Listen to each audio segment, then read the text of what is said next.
Bismillahirrahmanirrahim. Alhamdulillahirabbil alamin wassalatu wassalamu ala rasulin amin. Sayyidina Muhammadin wa ala alihi wa sahbihi ajma'in. Assalamualaikum warahmatullahi wabarakatuh. Salam sejahtera and a very good afternoon. Yang berbahagia Datuk-datuk, Profesor, tuan-tuan, puan-puan, ladies and gentlemen, welcome to the Forum of Technologies to Fight COVID-19 from CAIRO UTM. Transport, Ventilator and Kiah 19. The topic is very exciting and the topic is very, very important. We know at the end of the year 2019, coronavirus, and that time we still don't have the real name, COVID-19 suddenly appeared. And not just our country, but the whole world. We know the story in Wuhan, China. We know the story in Italy. We know the story in Iran. We know story in Ecuador, and lately in America. Until yesterday, we have 4,255,000 people affected and 287,000 people dead. And in our country, 6,726 people affected and 208 deaths. This is really, ladies and gentlemen, really a crisis. Crisis to human, crisis to health. But in our country, fortunately, we have our frontliner. We have a very dedicated doctor, nurse, and medical teams. Alhamdulillah, they sacrifice a lot.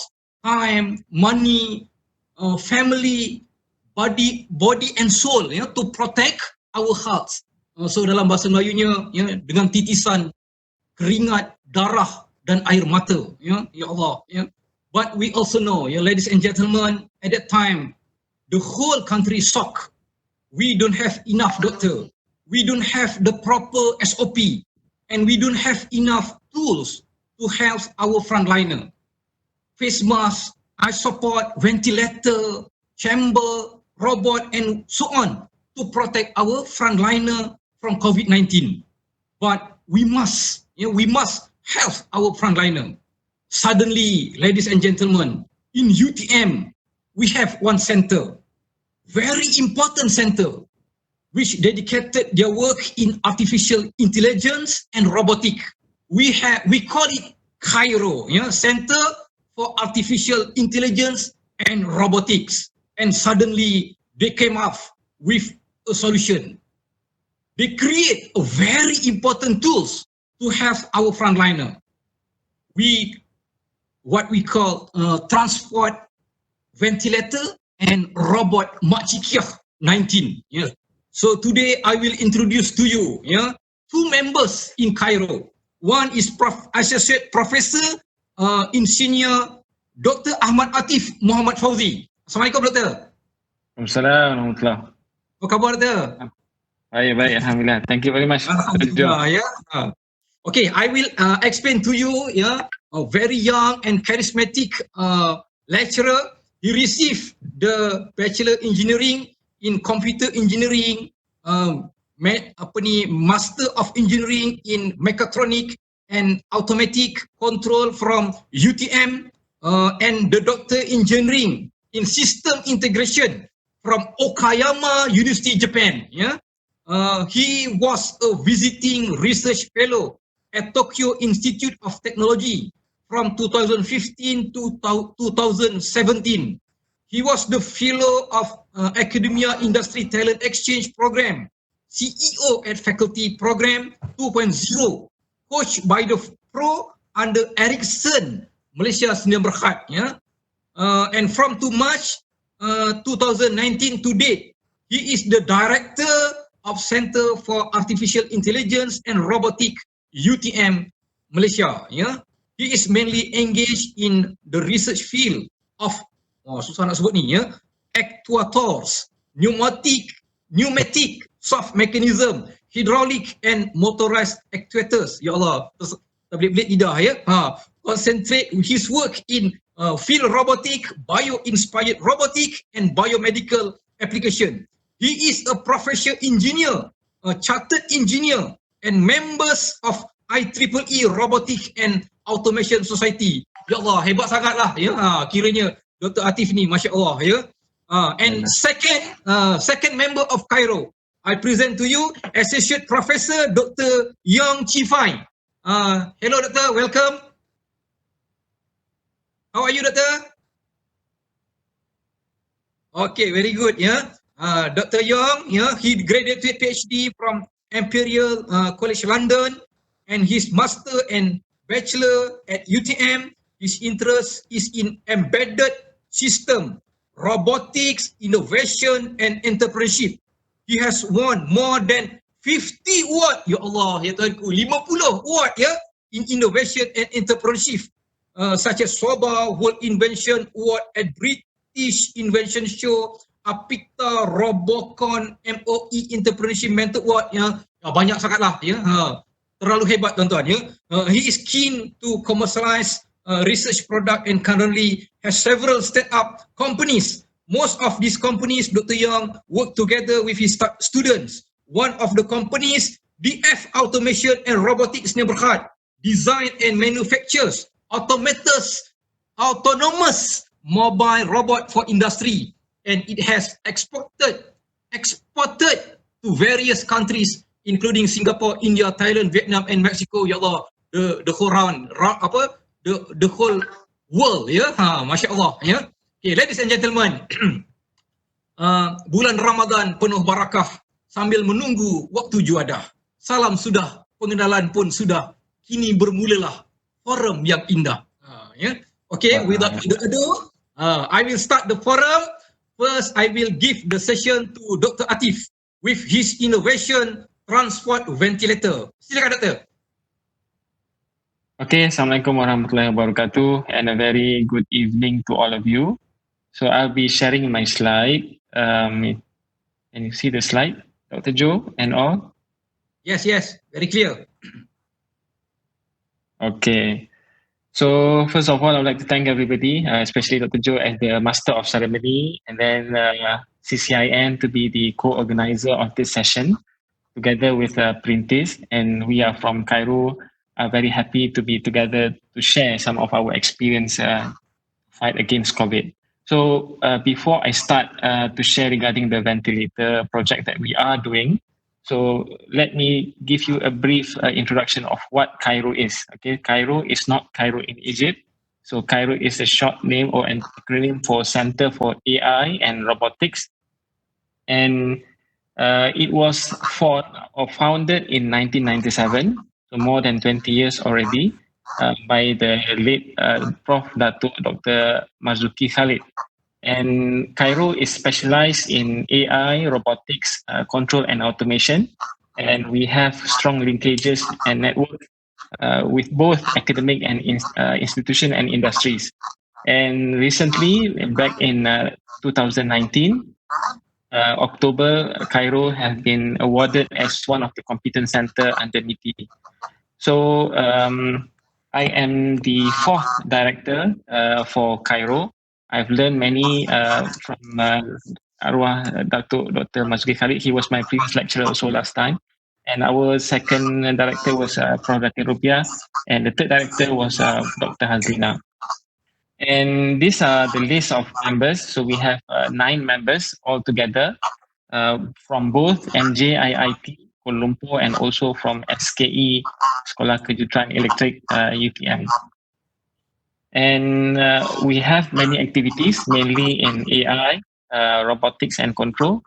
And you can see these are the list of projects, and our main areas are in the area of robotics, agriculture, healthcare, and also smart manufacturing. So each of us are having different specialties, and some of the projects we are collaborating together, and we are also collaborating together with industries outside.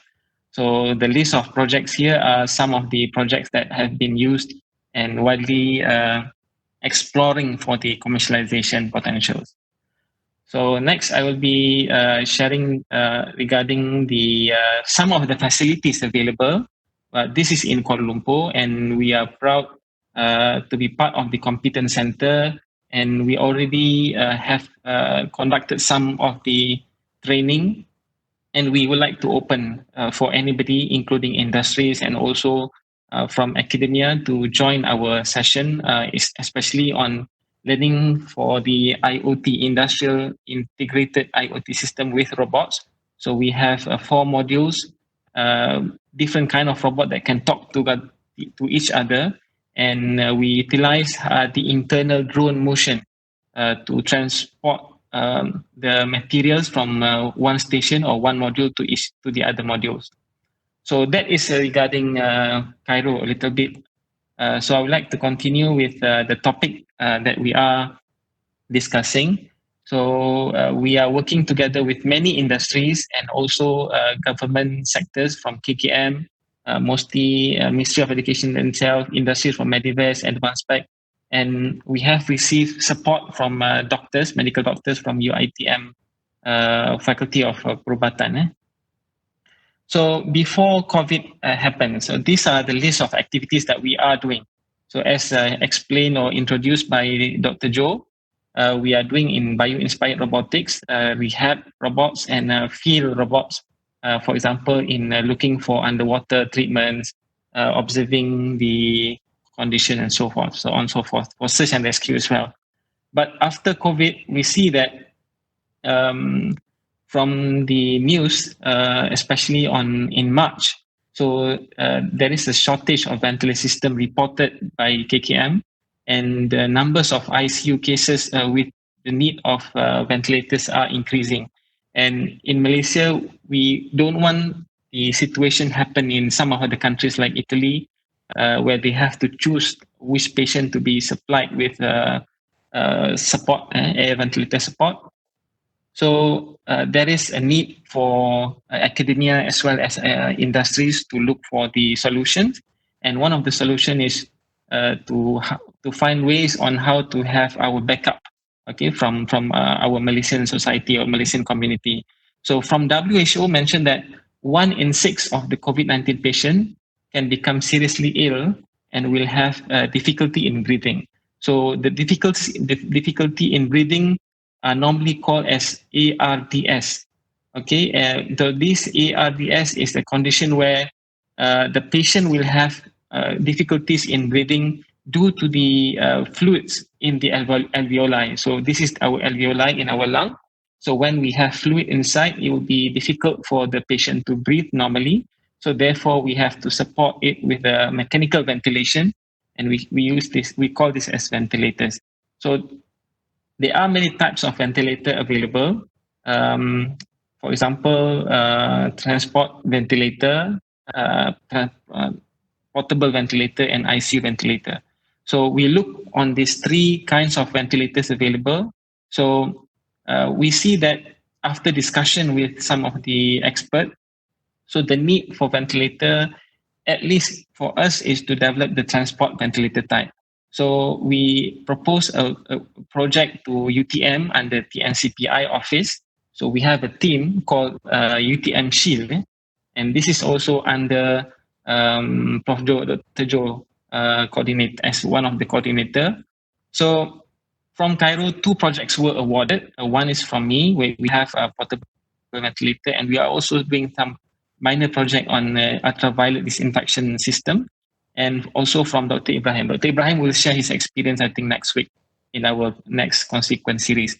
And we have our first gathering. I am very honored to be helped by many industry partners, especially our CAIRO industry advisor, IR Sabri from Dyson. So he helped to gather some of the academia and industry. So roughly around 20 people gathered. And I was also part of the mostly COVID team. We have 17 experts being invited. So there are many discussion on what are the things urgently need to be developed. So one of them is ventilator. And working together with the team, our respected dean, Prof. Dato' Rafiq, was contacted by KKM, and KKM also was seeing on how we can solve this issue. So it is like COVID team. We have a continuous measures that we are working together. So we are proposing through the grant, and from KKM themselves, they are also looking for some solution from universities. So together with coordinated by Datuk Rafiq, so we have two groups working on the ventilator under this ventilate model. Okay, and on 13th of April, less than 2 weeks, so we fabricate, develop, and also presented supposedly on 10th of April, but then it was presented on 13th. So this is the session where we have many online meetings, as we know that we have difficulties in traveling. So initially we have meeting with several doctors to identify and looking at what are the details of ventilator specs that we would like to do. And I am I was very happy to be helped by industries like Mediverse and also Advanced Spec.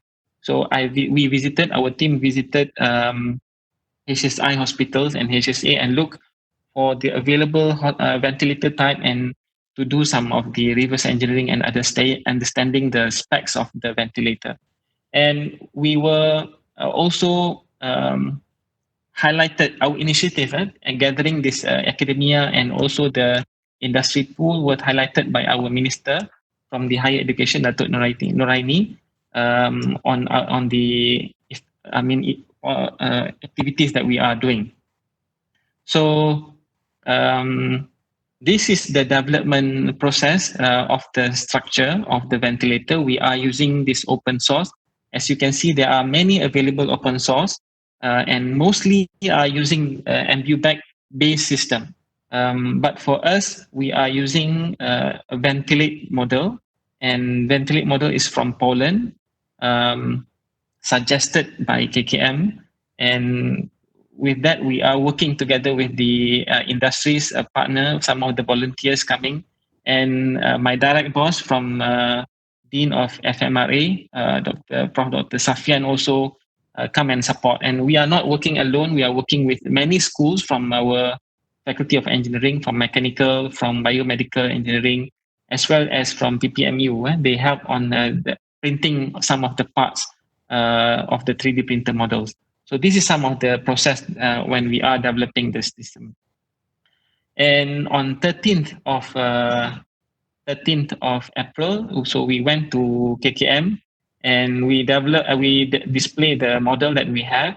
So the system that we presented to the ministry, YB Dr. Adham Baba, was this system. So it is actuated by the cylinder, this pneumatic cylinder, and we have the display to show what is the tidal volume, the IE ratio, as well as the frequency of the system. We have very limited resources, so we just use whatever things and tools that we have in the lab. And the circuit, the patient circuit, and also the test lung here is provided by the companies that I have highlighted earlier, Mediverse and also Advanced Spec. And moving forward, okay, because this is just a step that we have to go through, and now we are working for the second prototype to upgrade the available system. And we see that the numbers of ventilators available in Malaysia now is sufficient based on the numbers of positive and also the person needed with the ventilator. So currently we are moving forward for the second prototype to venture into electro-pneumatic component and to have our compliance and validation process as this model. So this is the model that we are working on, and we have received some of the available ventilators to be studied, and we also have discussed some of the advancement of the spec. So as I have just mentioned, we just have three functions available in our previous model using the ventilate. That is enough for transport ventilator for the minimum requirement. So now we are upgrading, if possible, for the other specs as well. So it can be used as the upgrade of transport ventilator to portable ventilator. And I think from this experience, I have I was getting many supports from industries, the doctors, governments, and also from UTM, our TNCPI and RMC during this process on how to expedite some of the claims and so on. And we have explored potentials and in our limited environment when we have limited in terms of movement and we have limited resources. So we are using whatever resources that we have with the limited operating hours as well. In the case of emergency, let's say we still need this kind of ventilator to be working. So then the industry is also giving support. So if we have the first 3D model, so maybe they can be making some of the parts using mass-produced materials, so on. And we are now using, based on the CAIRO experience, to use some of the knowledge that we have in robotics in various areas. So this is new area as well as I have mentioned. And we are working together with new talents. So I have my research officer, some of them, Wong Liang Xuan, Wen Kit, Haris, and so on, who are coming together to the lab to work and finishing it together with also some of the industries. So these are part of the people who are involved in this project. And currently, if you look at the status, 11th May 2020, the numbers of ventilators required have dropped to 7.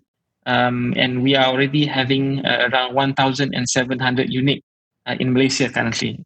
And yesterday I visited HSA and we see some of the models that they transferred to us for us to do some of the new development.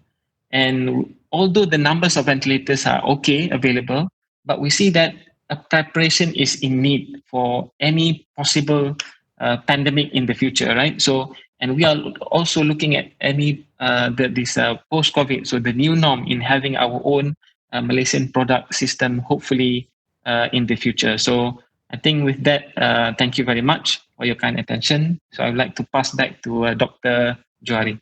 Thank you.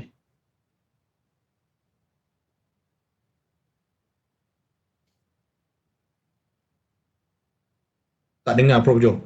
Dr. Jo. Unmute. Okay. Okay, thank you very much, Dr. Athif. Yeah, very very full of information. Yeah, very amazing and impressive presentation. I think very amazing innovation. Yeah, Alhamdulillah.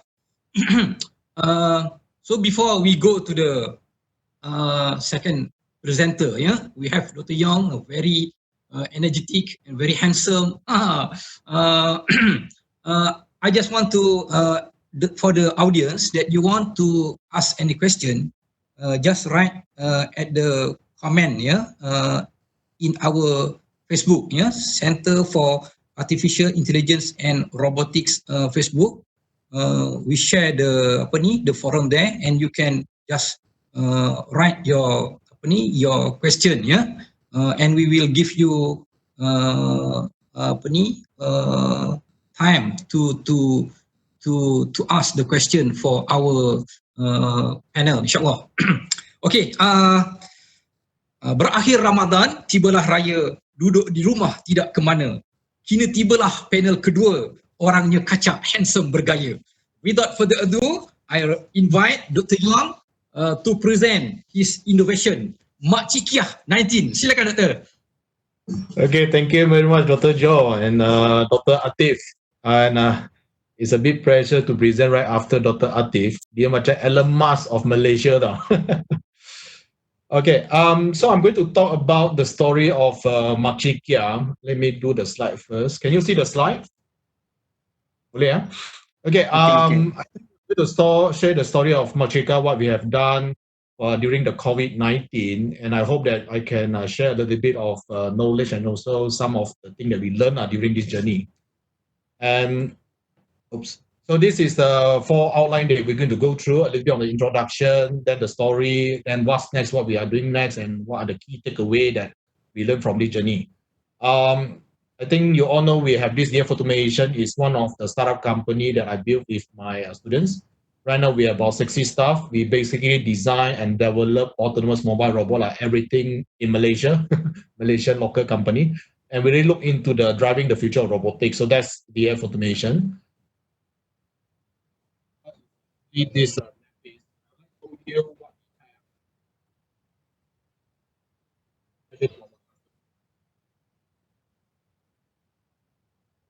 Well, in robotic, this is an autonomous robot. The first thing we do is actually we do the mapping of the floor. In this case, you can see we use a LiDAR sensor, the macam mapping lah. After you double mapping in the brain of the robot, then go to the software, and this software is all developed by us as well. We have a pattern and intellectual property lah. Then we start to edit and to refine.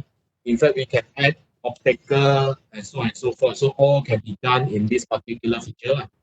So once we have done that, the next thing is actually, let's say we want the robot to move from point A and point B, so we can start to draw a line.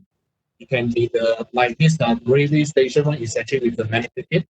Kalau yang dengan macam ni is a trackless, so there is a, we call it as a hybrid navigation, depending on the requirement from the customer lah. So right after that, when you program the robot, it's very simple. You just drag and drop.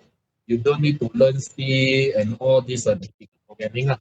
So once that everything is IoT, you can control the robot and the robot will be run autonomously. So this is basically a very basic fundamental of a robot. And I mean, that's how you see the people move around the robot with stop. And when the robot hungry, you will go and charge itself. And another thing is the robot can collect all kind of data lah. So with the data, you can see many other stuff lah. So that's basically the software that we have is our core product. Then from there, we actually have a robot, and this is really depend on the application. Robot tu seperti biasa lah, dia ada motor, ada bumper, control panel and whatnot. I think that going to bring up to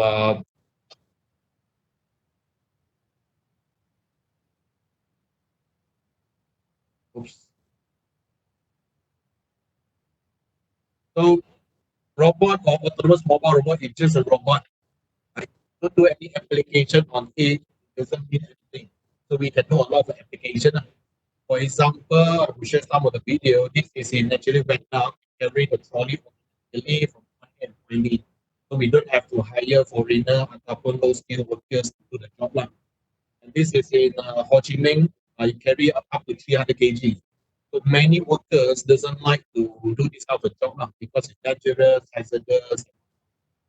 And this is around the country. We are in Singapore, in Vietnam, and Europe as well. And slowly start to a lot of customers asking more robot in one place. So slowly we have this control system, we call fleet management system. Dia boleh control lah, ada traffic controller, ada AI sikit, siapa pergi dulu, siapa pergi sebelum ni. And slowly moving also, the government are pushing Industry 4.0. Now the robot can talk to the door, can talk to the lift, jadi nak pergi mana pun tak apa. So this is basically what DS have been doing for their business lah. And of course, innovation comes to the places where people start to ask for food. Kita buat robot lah. Order food, dulu biasanya chef hantar makanan. So sekarang kita boleh gunakan robot. But if you look into all these applications, still the same. The core technology is still using the AI, the net-based, to run the robot to move out from point A to point B. So right now, this robot we have sold to places in KL, Big Valley, Melaka, dan juga to the US. Okay. I'll skip this. This is more complex robot lah. The robot with your arm. I think you roughly get the understanding is in robot, most important is actually the AI part, how to make it move autonomously. And on top of it is the application, how we want to make it application. Okay. So this is our customer, and of course, this is all possible because of a big, huge DF family. We are right now in 3 branches, 9 countries. We have won certain award. We have 14 IPs, 60 staff, and already deployed up to 300 robots. I think more important today is the core story. Today is talking about the story of Kiah, but I'd like to relink back to DF, then you roughly get the idea why we can do Kiah in a very short time and also in a very, very difficult, challenging time. So I'll ask this question because I'm going to ask back again, what can you do in 17 days during MCO? I still remember when the MCO was announced by the Prime Minister, I was shocked. Because as a company, we have 60 staff. Imagine we have to pay up to $250,000 for salary only. If you don't have 1 month of revenue, it's very difficult for us to sustain. And now we extended, it's even more difficult. So at that time, we just can pray. Hopefully the MCO can stop earlier, then we can do business. This kind of a wish lah. And of course, I think we all know COVID-19, MCO, and all of a sudden, Prime Minister extended the MCO on 25th of March. So when the announcement was announced, then we were shocked. We were a little bit of worry because we are not sure whether we can survive or not. And then we said that, hey, we have to do something. I mean, kalau kita tengok kat DL, semua pun orang engineer, we want to do something to provide back to the country. And at that time also, we heard a lot of story. Frontliner are trying very hard to help the society. There's a lot of casualty. Some frontliner pass away. And even they don't enough have a frontliner to do the job. Then we keep on thinking, hey, DF has been building robot. We should be able to help. It's just that we don't have a robot for hospital. So then we start thinking, what can we do in a very short time? So that's how it started. On 25th of March, on the very day that the Prime Minister announced the extension, we start to do sketching. And I mean, this is not a very beautiful sketch. I sketched this one. But again, it's the concept that we know in a hospital, you need to do disinfection, you need to do UV. But in Malaysia, there's no robotic company are doing that yet. There are a lot of company outside, but if you want to get this company come back to Malaysia, it's kind of difficult. Then we say, okay, we may able to do this. So after 2 days, we actually wrote an article. We said that how robot can help. So this is some of the nicer drawing from carried out by the engineer. So they're also very excited. Hopefully we can contribute. So that's how the story started. On the 7th March, then Mosti autonomous robot was created. And this was also initiated by Mosti. And they bring all the robotic group come. Mosti, MTDC, MTech, MITI, UTM, and other university. The whole objective is really to come up with some robotic solution to provide the frontliner. So Dato KSU Mosti, Dato Siti Hamasi will be very, very supportive on this. In Gap Mosti, there's a lot of activity being carried out. Right after that, we talked to Hospital Chancery Tuanku Mufrid. They link up with us. Then my guy went to hospital to do a site survey. Then we said, hey, we can do something about that. So this is where the innovation come into the places. We were told that there's a patient there and they need to deliver the food. And every time the nurse need to deliver the food, they need to wear PPE. And when the nurse go into nearby the patient, there is a risk of infection. It's very contagious. So then they say, can we actually do something about it? So we think, hey, we can actually build a robot or send a robot to help to deliver the food. So that's how the idea started. And this is some of the drawing that we had. And we discussed with director of SCTM, Dr. Hanafia. He's very supportive. Then he welcomed the idea. Then we said, okay, why don't we collaborate?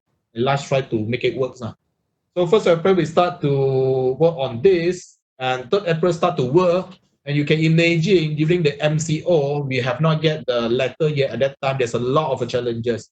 Internet down, all of a sudden, ada kabel dah putus. Dia memang cari masa ngam-ngam. Internet down lah, limited resources, not enough, so vendor banyak pun tak buka. So these are part of the challenges that we have, but I mean, thankfully, the team managed to overcome it. And finally, on the 7th of April, we managed to assemble the robot. And this is how it looks like. And a lot of questions asked actually why we name it as a Makcik Kiah. So if you look into the WhatsApp group, this is a WhatsApp group, how we actually come up with the name. I only have like 1 hour. So I just asked, what's the name? So we have Patron, Cik Kiah, Frontliner, Bob, Chef. Then, of course, we asked Dato' Hanafia. Then actually we had a discussion with him before. He liked the Makcik Kiah name. And I called Dato' Hanafia. Then finally we said that why don't we call it Makcik Kiah 19? There's no particular reason. But at that time, we thought that using this name, because also being mentioned by the Prime Minister, being can humanize the robot more. Dia nampak macam human rather than as a robot. So that is the whole intention as well. So 10 April, we sent to the robot to the hospital. We do some demonstration, and we have Dr. Siti Hamisa, Dr. Hanafi, and Dr. Nohalim came, and they are very happy about it. This is a robot, so I will show very quick the video.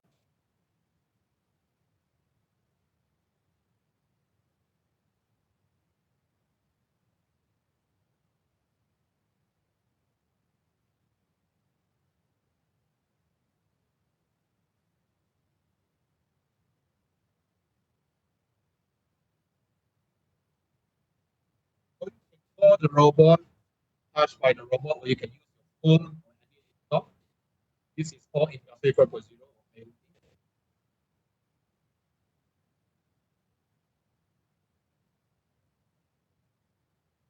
I have can put a foot inside the compartment.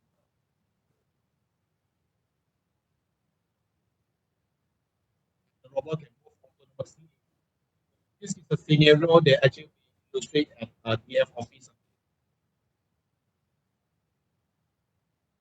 And the robot can talk in 3 languages, Bahasa Malaysia, English, and also Mandarin.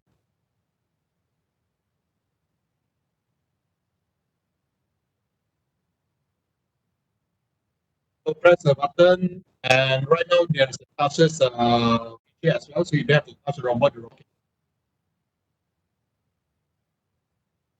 The robot, imagine that in a hospital is huge, so the robot can find its own way back to the home and do charging. And the robot can run for 24 hours. So again, this really help the hospital or any organization to reduce nurses or people to get nearer to the COVID-19 patient. Then they will dapat charging.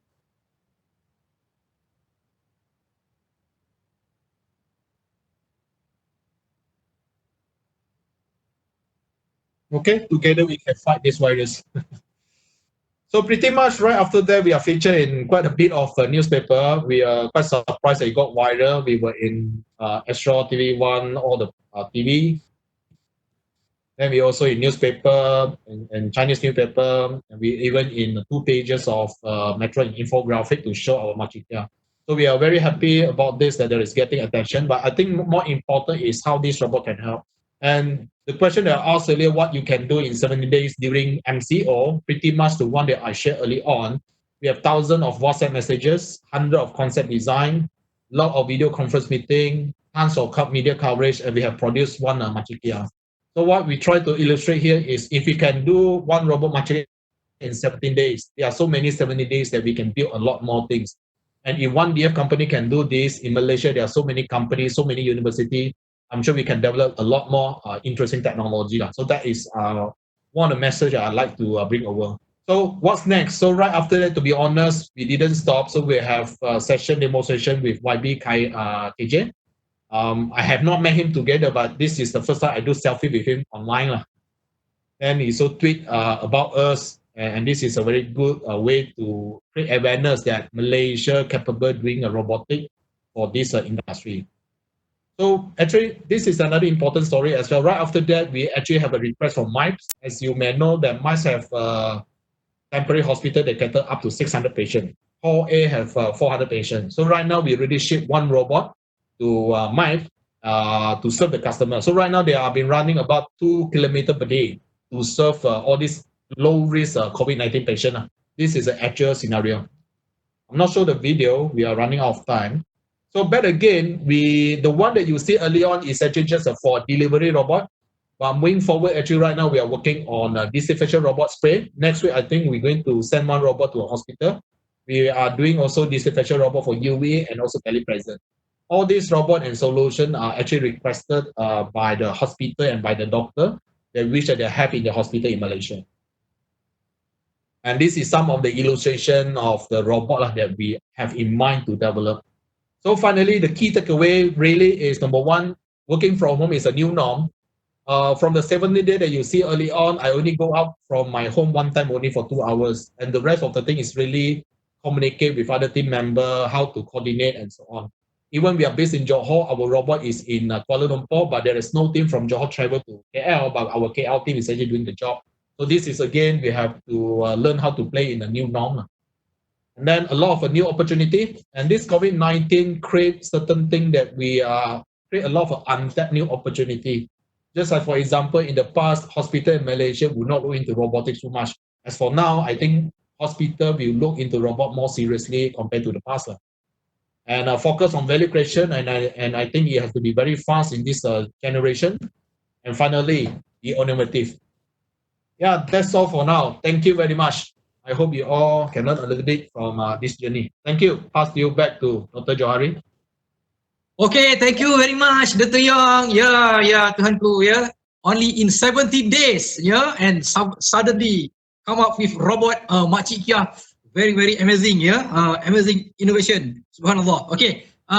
Okay. Now we go to the next session, yeah. Pantun dulu. Bulan puasa, bulan Ramadan, ya, bulan ibadah, bulan keberkatan. Sudah sesi pembentangan, kini tiba masa sesi soalan. So I invite all the audience I still in our Facebook. If there any question, please write at the comment, yeah, in the comment, in the right of a comment.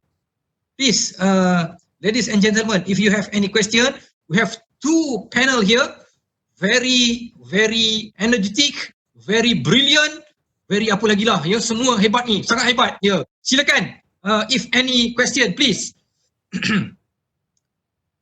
If not, I will start the question first. Okay, maybe maybe for two panels, yeah. If we as a researcher, yeah, we want to contribute successfully, like Dr. Athif and Dr.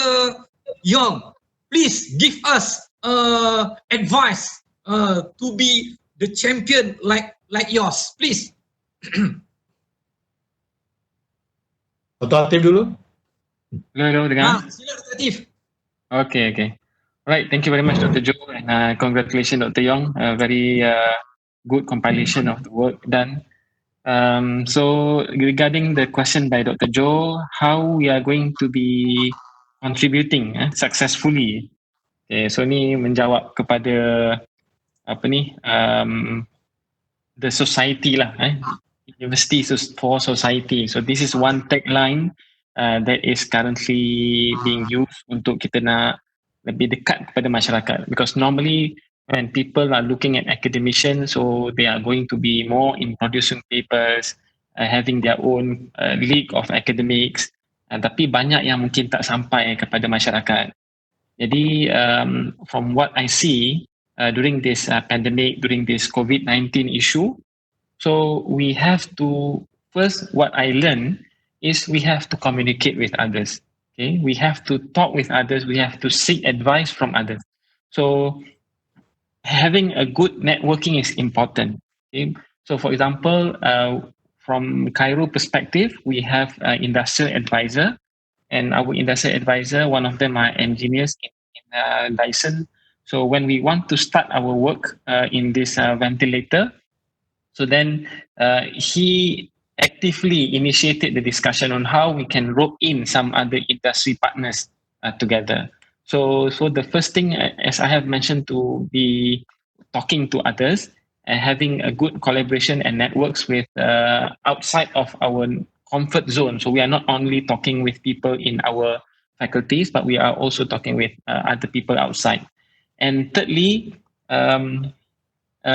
when we are doing in ventilator, this is something which is different from our daily research. So normally we are doing more on underwater systems. We are looking at rehabilitation. Also, we are talking with doctors, but they're not in respiratory area. So because if you are talking about respiratory functions, very complex lah. Nak tengok macam mana nak tahu dia punya IE ratio, how you want to count the tidal volume. For the normal patient, berapa CmH2O yang perlu untuk masuk dalam badan. So this is because you are dealing with something yang akan ada kesan kepada hidup dan mati orang. Jadi we engage with the expert. Kita go directly, tak apa, tiada sanksi lagi lah. Terus pergi jumpa, tanya pakar-pakar BIUS yang mana banyak menggunakan ventilator. So we talk with Prof. Dr. Karis from UITM, and also we have a doctor from ATM, Wangsa Maju. So he deal with many issues di medan peperangan. Bila mana ada isu kecederaan, macam mana nak gunakan ventilator. So in the first place, kita tengok apakah ciri-ciri yang paling basic yang perlu ada, and lepas tu kita go for the next level on how to improve. So going back to your question, Dr. Joe, when we want to contribute successfully, especially for the society, so having networking is important. Asking questions from the people who have experience, this is also important. And of course, having a good team and a good team. So we have very good collaborators industry, and also from internal, from UTM. We are talking each other, having meeting, although we have to wear special masks, having our social distancing. We have meeting in the faculty to look for how the progress of the work and so on. So I think this is some of the experience that I've learned and answering to your question. Yeah, Thank maybe you, I thank you, want. Dr. Athif. How about Dr. Yeong? Please, Dr. Yeong. Yeah, I think I echo what Dr. Athif mentioned. Maybe for myself, I think there are three things that we always look into when we design something new. I think this is applicable for students, and let's say they don't have a team like Dr. Athif. For myself, we have a big team already. We are many saying, hey, we only one person, we cannot do many things, right? Actually, that's not the case. I think number one, very important, is always look back into the actual real problem. What are the real problem there? Either you can ask the doctor directly, you can ask the organization, or you can just blast and ask this question. A lot of people will give you this answer. Of course, you need to filter which one is the right one and not. Like for DF, and I think Dr. Athif, they will ask Kakiam directly. And for DF, we ask the doctor directly. I think it's very important. Number two, I think going forward is all about collaboration. You cannot do many things yourself. So for instance, like DF, we do robotics, but if you ask them to do disinfection, take us another 1 or 2 years. But then we partner with another company. We've been doing disinfection for the last 10 years. So they move faster and we add value to the community. I think that is very important. The next one is actually fund and finance. There's a lot of grant available right now. I think last week, MPV already find a new finance, I think up to 10 million, I guess, with a very low interest. Cradle going to come up with a new fund end of the month. Yesterday, I had a chat with Newton Fund in UK. They have a fund to support this pandemic COVID-19 technology. So fund is there. So as long as you try to find it, finance shouldn't be a big problem right now. What important is, I think, someone to have a really innovative, really want to push forward. You have a good chance, great opportunity for you to do this. Yeah, that would be my answer. Okay. Thank you, Dr. Yeong. Yeah, thank you, Dr. Yeong. Thank you, Dr. Athif. Very good. Yeah. Okay. I still waiting. Yeah, the question from the audience. In There's our one Facebook. question there. There's one question. Let me read that from this Facebook. From Okay. Amy. He asked that I wanted to ask what are the biggest challenge working from home and how are the stress level compared to the old norm? Yeah. So now I ask maybe Dr. Athif, Dr. Joe can answer. Okay, kita give the chance first to Dr. Athif. Silakan. Work from home. Okay. The challenges. Alright. Okay, thank you very much for the question. Tadi tak tahu siapa nama dia, tapi Dr. Yeong tolong baca kan. Dia pun boleh jawab tu. I think the most important part working from home is our the family member inside themselves, ourselves lah. So we have our wife, we have our children, how we have to manage and also to know the needs of each other. And saya rasa saya sangat bertuah because I have my wife who understand very well my norm of work. During this pandemic, kita kena keluar pula kan. Jadi banyak wife saya yang banyak membantu untuk nak uruskan anak-anak dan sebagainya. Dan kita pun selalu berbincang because sekarang I think all the classes yang banyak yang online we have to manage. So the first thing is to have good understanding each other lah dengan apa benda yang kita perlu buat. Masa yang kita perlu untuk keluar dan juga untuk kita berikan sepenuhnya quality time because that time will be reduced lah because kita dah banyak keluar kan. So the reduced time tu perlu di quality kan. Jadi apa benda yang kita perlu buat untuk kita mengeratkan hubungan bersama dengan keluarga dan anak-anak. Dan tu saya rasa tu faktor yang paling utama untuk pastikan kita boleh bergerak di luar. Di dalam tu perlu untuk nak dikukuhkan. Dan yang kedua adalah untuk dibuatkan planning. For example, for those who are not having the opportunity untuk keluar, and bila saya sebut keluar ni bukan senang-senang kita keluar because for example in UTM, when we want to come to UTM, we have to apply the procedure tu banyak cerita. Jadi kita nak kena apply, get the endorsement from our head of the department, and then lepas dah disahkan NC pula ataupun TNCPI pula perlu mengesahkan. Jadi bukan mudah seperti mana yang kita agak-agak lah. So we have to follow all the rules. And back to the second point saya adalah we have to manage. For those yang mungkin banyak masa di rumah ataupun bersama dengan environment dalam keluarga, so we have to manage seperti mana kita terlibat di luar. So maksudnya katakanlah pagi perlu untuk kita start dengan baca dulu dengan anak-anak buku contohnya, and then what are the other activities. So we have to make like a timetable. So I think that kind of plan will be helping lah in terms of managing the work as well as the family, because everybody have their own needs dan kita perlu untuk nak menyesuaikan ke semua keperluan-keperluan tersebut. So mungkin Dr. Jo ada pengalaman lain, cara pengurusan yang berbeza, and Dr. Yeong himself. Dr. Yeong lah, Dr. Yeong. Dr. Yeong, please, Dr. Yeong, ada jawapan? Yeah, I think work from home is quite a new norm for Malaysian, I would say, because Malaysia culture memang kita rumah tu rumah, kerja kat office, kerja kat office. But if you look into the work from home punya society ataupun culture, dah lama sebenarnya dekat UK, US, even kat Japan and so on. So when we come back to this work from home, I think culture tu we have to mindset shift. There will be some challenges. Sebab kita ni dah tune into a very structured planning. For example, pukul 8 pagi bangun, kita kerja, balik pukul 6. Right now pukul 8 sampai 6 pun kat rumah. Tapi rumah tu design untuk berehat, tengok wayang dan semua. So yang tu yang ada some challenges lah. Because that will be challenge. But again, what Dr. Athif mentioned, I still remember the first day that we have an MCO. Anak saya ada 2 yang dia tak boleh bikin the first thing, so saya buat satu kalender daripada Isnin sampai Ahad, daripada pukul 8 pagi sampai 12 malam mereka nak buat apa. So bila dah ada macam dia tu senang, pukul 1 jam saya buat apa dan sebagainya. If you don't have that, sometimes you procrastinated ataupun you delay sampai you tak buat, lepas tu you akan lebih frust and so on lah. So I think number one, like just saying Dr. Athif mentioned, very important, number one is planning. Number two is actually to understand as well, not only from our side. Kita dah kat rumah, kita tahu kita akan stress. We need to understand that if you stress, it's alright because it's going to happen. At the same time also, I think our employer also very understanding. For example, macam DF, I'm the founder, I'm the business owner, so I understand the staff going to have these challenges. So kita pun kena bagi sikit leeway atau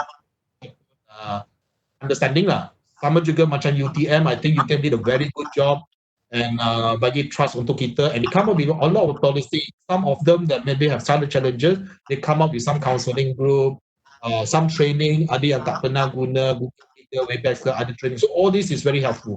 So I think planning important, lepas understanding with each other, and lastly, mungkin we need to support each other lah, because it's a new way, and we are very lucky that we are in this era where we have a fast internet, all kind of a video conference, we have all kind of a Netflix that we can actually stay at home for longer time. Kalau compare dengan dulu, memang sangat susah. So I think we have to be grateful for what we have. Tapi of course there are certain population have some big challenge. For example, those yang tak dapat access to internet memang sangat-sangat susah and challenging. So this is something that we have to look into that lah, and how to help this group of people lah. Okay, thank you. Dr. Jo, satu saya rasa perlulah untuk kita nak tambah. I think we can learn also from nature on how trees available around us kan. Jadi saya pernah dengar satu talk, dia kata we have to look on the nature as well untuk nak dapatkan apa orang panggil reduce the stress level and so on. And one thing yang kita boleh tengok on pokok buluh the bamboo, so dia adalah satu pokok yang akan membesar dan juga bila mana dia bergerak, dia akan bergerak dengan structure yang lembut, bila mana dia kukuh tapi dia masih lagi ada flexibility. So I think we can learn on this flexibility point, where if we see the lecturing sekarang kita dah flexible, we can have it online, we can have it asynchronous, we can have it synchronous. So sama juga dengan kita punya kerja, sama juga dengan macam mana untuk kita menguruskan pembelajaran anak-anak dan juga yang lain-lain. So we have to be flexible, tak boleh jadi rigid, tidak nanti bila angin terus tumbang. And just now we are in this pandemic issue, we have to be flexible, as what Dr. Yeong mentioned, understanding our employees and also looking at how employers are managing is important. And we as the head of the family lah, kalau nak kira, we have to do the thing right lah, and insyaAllah. So banyak lagi yang kita kena improve pun, tapi insyaAllah we can do it together. Okay, thank you Dr. Athif, thank you Dr. Yeong. I think already answer the question but we have one more question. Boleh kot laginya, tinggal lagi 3 minit macam ni. Boleh. One more question. My question is, how by rely on expert as extra doctor, your team confidently project that been developed is following the correct procedure by the manufacturer. Ini soalan susah ni. Nak pastikan ikut prosedur ni. Silakan. Okay, saya jawab dulu. Mungkin Dr. Yeong pun ada point dia. Macam mana kalau kata kita rely on expert, dia akan jadi satu produk yang akan ikut prosedur ya. Ya, betul. Okay, so for example, in our project that we are doing now, so we are working in ventilator system. So we start first with the basic one because ventilator dia ada 3 level lah. Maksudnya dia ada transport type, paling simple je. So dia boleh control volume, dia boleh control dia punya frequency, dia punya ratio. And then maybe some of them boleh control pressure, ada yang tak boleh. So going the next level, dia ada portable ventilator. Second and third one, dia ada ICV, dia panggil ICU ventilator lah. So this is the highest level yang macam-macam function. So when we want to do the system, so we first start from the basic one, and as I have mentioned earlier, kita consult with the expert in 2 point of view. Satu adalah doktor yang akan menggunakan, dia adalah user dia. Yang kedua adalah dia punya producer ataupun manufacturer ataupun vendor lah. So here I engage with Medivest because they have 22 hospitals looking for Melaka, Negeri Sembilan dengan Johor. So they have subject matter of expert yang akan memberi kita pandangan dan juga suggest macam mana spek-spek yang sepatutnya kita boleh buat. So we talk with both party, doktor yang nak guna dengan yang biasa dengan technical issues. And from there, of course, having the spec correctly, when we want to go for the next level to mass produce, for example, I think Dr. Yeong mungkin ada experience juga.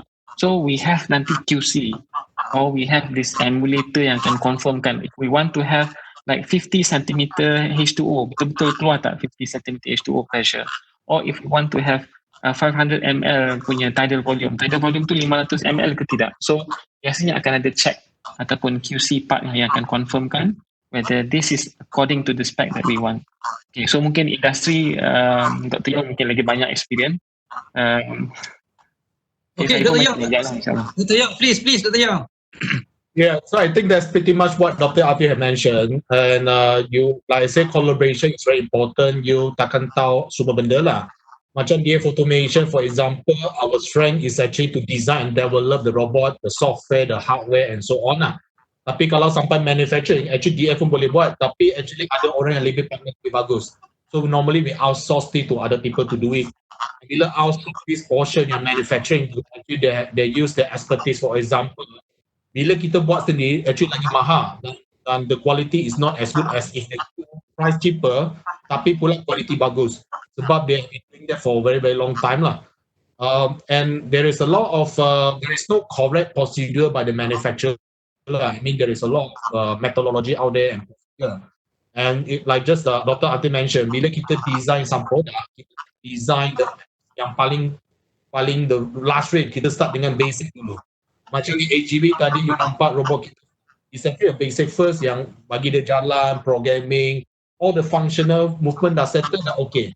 We ask for the company ataupun country per se, what kind of regulation and certification. Kalau kat Malaysia ni nak masuk ke industri, kita kena ada safety official to acknowledge. Kalau kita nak masuk ke hospital, kita kena ada medical device authority. Kalau kita masuk ke Europe, kita kena ada CE. Kalau kita masuk ke US, kita kena FCC. This regulation kita kena comply lah. So kalau kita tengok, kita pun boleh tengok benda ni, FCC, Google Internet ada panjang. But for you to digest that, maybe take months or years lah. So in these cases, nanti we panggil cooperator masuk ataupun consultant. Dalam masa seminggu, dia dah bagi atau you nak buat. So this is also very important when we design a product, which customer, which market we want to go, then we can define the kind of requirement and specification. So finally, of course, manufacturing, if you can able to do it, small scale, tak complex, kita buat. Kalau dia high volume and if let's say it's a medical device punya condition, you need to only certain manufacturer boleh buat sebab dia kena ada certain ISO dan sebagainya. And how to honor this, to be honest, tanya orang lah, macam kita kena tanya, collaborate, talk to people, then you know all these knowledges, then we work along to that lah. Yeah. Okay, thank you very much Dr. Yeong and juga Dr. Athif ya. Okay, one more minute ya. Last question ya. If we are industry and we want to collaborate with CAIRO, Please give us advice, please. Okay, thank you very much, Dr. Jo. 1 minit yang terakhir ni. We are open. We are open for any possible collaboration. And during this COVID-19, ada some companies and industries contacting. For example, this Thursday ada from Nusajaya company yang interested to see what are the potentials of CAIRO to be working together with them in terms of certain areas that they are doing. Okay, so then we are happy to work together, open for any possible collaboration. Kita ada also not only consultancy projects that we can work with. Mungkin kita boleh tengok on training because sometimes ada juga industri dia nak tahu lebih lanjut on how to apply, for example, robotic in their manufacturing line ataupun nak gunakan drones for surveillance. So we have different experts. Drones, we have Dr. Zul and Dr. Ibrahim working. And also on AI, for example, on manufacturing punya detection of defection. So mungkin kita boleh gunakan AI. So we have other experts, not only me and Dr. Yeong. So we have others, lagi 7 orang lagi yang boleh sama-sama membantu. And we have also our RO and RA, Puan Neni dan juga ada lagi admin staff yang juga membantu kita sama-sama to arrange our possible meetings and also possible collaboration. Okay, Dr. Yeong? Dr. Yeong, Yeah. PF automation, please. I think CAIRO dengan dia pun sama lah. Yang penting number one tu berkenalan dulu lah. So we have to know each other, say hello. I think you can reach me or reach Dr. Athif. So from that conversation, I think it's always to explore a win-win solution from both sides. And katakan kita boleh membantu, definitely we want to jump in to help lah. I think that is our blood lah. Kita pensyarah, kita always wanted to help lah. Business so kita put one side first lah. But of course, if there is the business opportunity, I think that will be very good because it brings the economic value to the country. Not only to a specific institute ataupun company, but very important whole lah untuk country kita. So yeah, we are open for all kind of collaboration and we are still exploring. I mean, recently kita ada satu request. I think this is quite an interesting project. Maybe I just end this. Doctor was asking to do automatic swab. Benda tu masuk ke hidung, lepas tu masuk ke mulut tanpa menggunakan orang, fully autonomous. So this is a challenge problem statement from the industry. From the university kita nak buat, tapi wah macam challenging lah. Tapi we are still brainstorming lah. Tapi katakan ada industri kata, actually that one very easy. Kita boleh work together. Mereka ada robot, kita ada AI, kita combine, we can provide the solution, and we can provide lah value to society lah. Yeah.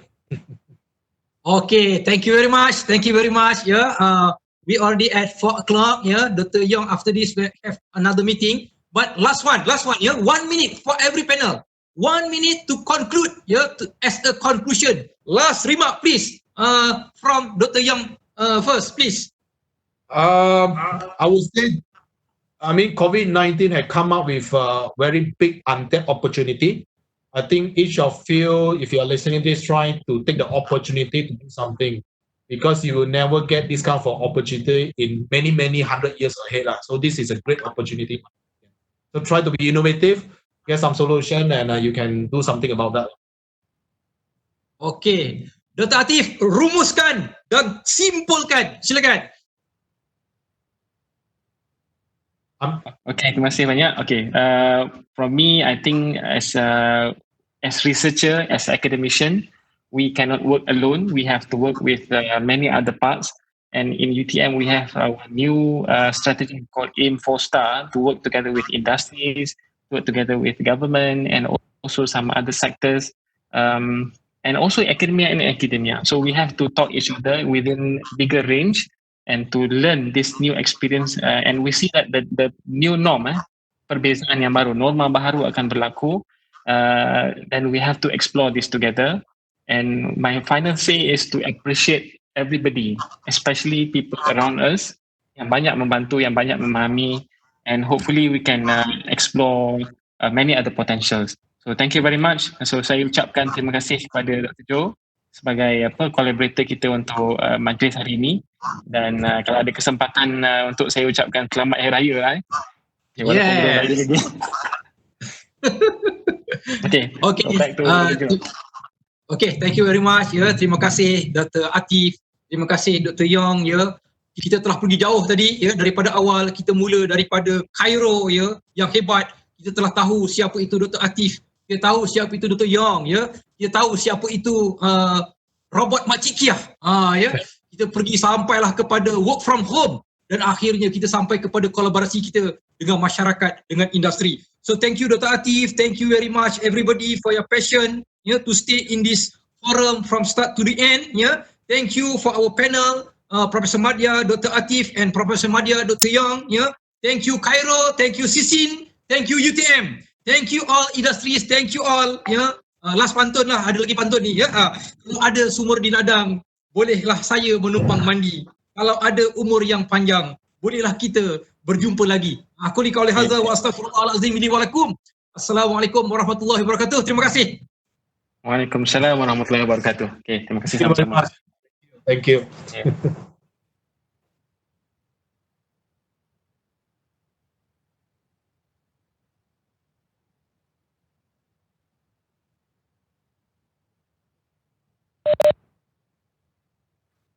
Dah okay. Dah boleh leave meeting tadi. Dah. Okay, Jadi. Okay, alright. Okay. Okay, terima kasih semua. Assalamualaikum warahmatullahi wabarakatuh. Bye-bye. Sama-sama.